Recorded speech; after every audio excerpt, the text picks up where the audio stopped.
మన గ్రామాల్లో పుట్టిన ప్రొడక్ట్స్ బ్రాండ్ అవ్వబా, లేకపోతే మనమే మన ప్రొడక్ట్స్ బ్రాండ్ అవ్వనివ్వడం లేదా, ఈరోజు మనం డీటెయిల్గా మాట్లాడుకుందాం. అండ్ అందరికీ నమస్కారం, నా పేరు శ్యామ్. మేము మష్రూమ్ ఫార్మింగ్ చేస్తుంటాం. అయితే ఈరోజు ప్రాఫిట్స్ గురించో ప్రొడక్ట్స్ గురించో మాట్లాడడానికి రాలేదు. Mind set, truth and business truth గురించి మాట్లాడడానికి వచ్చాను.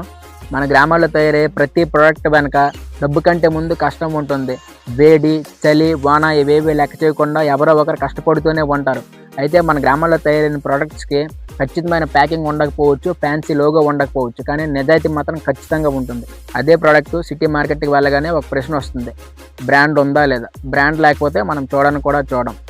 అయితే ఇక్కడ గుర్తింపు ప్రాబ్లమే కానీ ప్రోడక్ట్లో క్వాలిటీ లేదని కాదు. గ్రామాల్లో ప్రోడక్ట్ పుడుతుంది, నగరాల్లో బ్రాండ్ పుడుతుంది. ఈ మధ్యలో ఉన్న చిన్న గ్యాపే మన మైండ్ సెట్. మనకి చిన్నప్పటి నుంచి బ్రాండ్ అంటే క్వాలిటీ, విలేజ్ అంటే చీప్ అని నేర్పించారు. అందుకే మన ప్రోడక్ట్స్కి మనము ఖచ్చితమైన ప్రైజ్ అడగలేకపోతున్నాం. అదే మనకి లీటర్ పాలు విలేజ్లో ఎంతకు దొరుకుతాయి? 30 రూపాయలు మాత్రమే. అదే లేబులింగ్ చేసిన పాలు టౌన్లోకి వెళ్ళి మీరు 1 లీటర్ పాలు తీసుకోండి, అది ఎంత ప్రైస్ ఉంటుంది. అలాగే కోకోనట్ వాటర్ ఇక్కడ లీటర్ కోకోనట్ వాటర్ ఎంత ఉంటుంది? అదే టౌన్లో లేబులింగ్ చేసిన తర్వాత అది ఎంత ఉంటుంది?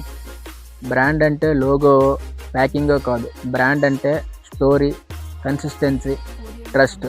అయితే మన విలేజ్లో ప్రొడక్ట్ ఉంది కానీ స్టోరీ చెప్పేవాళ్ళే లేరు. అయితే మనం ఎక్కడ ఫెయిల్ అవుతున్నామంటే సరైన అవేర్నెస్ లేదు, ప్యాకింగ్ వీక్, ప్రైజింగ్ ఫేరు, అలాగే మిడిల్ మ్యాన్ కంట్రోలు.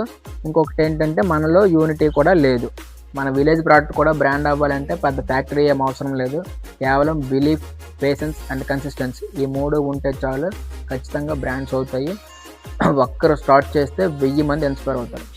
మన గ్రామాల్లో పుట్టిన ప్రోడక్ట్స్ కూడా బ్రాండ్గా మారుతాయి. కేవలం మన మైండ్ సెట్ మారితే చాలు, మార్కెట్ మారుతుంది, మన గ్రామాల్లో కూడా బ్రాండ్స్ పుడతాయి.